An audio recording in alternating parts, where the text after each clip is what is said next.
Hey guys, in this video I will show you how to convert any video to MP3. Alright, let's begin. First, head over to Veed Video Converter. Once you're on the site, click Convert Video File to begin. Next, upload the video you want to convert. For example, if you have an MP4 file, just select it and upload it to the tool. Once uploaded, you'll see a list of output format options on the right. Choose MP3 as your desired format. You can also pick from others like M4A or MOV, depending on what you need. After selecting MP3, hit the Convert button. The tool will process your video and extract the audio.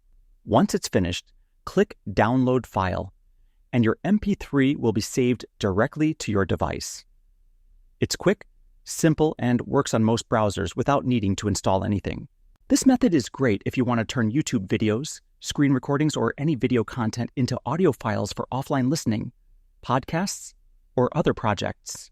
So that's basically how you can convert any video to MP3, and that's it for this video.